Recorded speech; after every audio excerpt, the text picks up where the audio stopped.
Even the bravest hearts may quail when the horrors of battle take their toll. In the morale phase, both players test to see if their warriors are brave enough to stay in the fight when the going gets tough.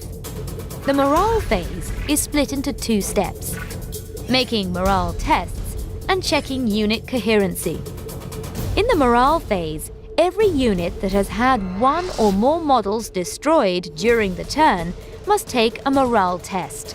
Starting with the player whose turn is taking place, both players alternate selecting a unit from their army which had models destroyed this turn. That unit then takes a morale test.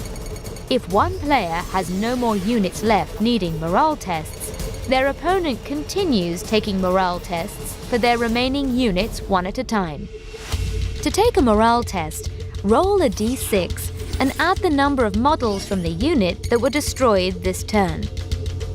If the result is equal to or lower than the highest leadership characteristic in the unit, the morale test is passed and nothing else happens.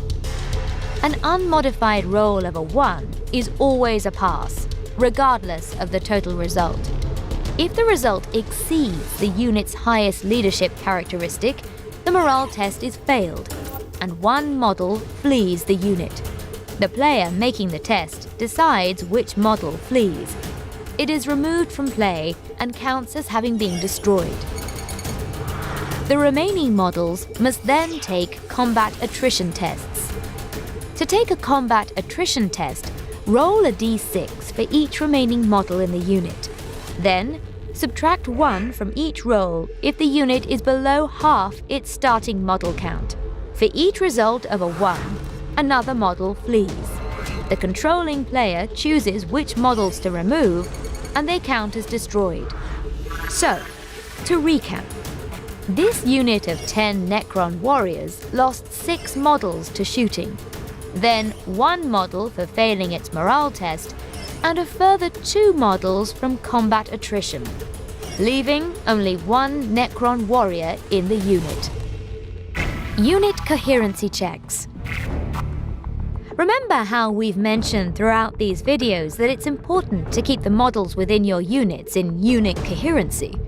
Well, sometimes the effects of psychic powers, shooting, close combat, and the morale phase can cause units to lose coherency. And that's bad news. This brings us to the second step of the morale phase. After all morale tests have been made, each player now checks to see if their units have maintained unit coherency. Any models that have become separated from the unit are removed one at a time, until only a single group of models from that unit remains in play. The removed models count as having been destroyed.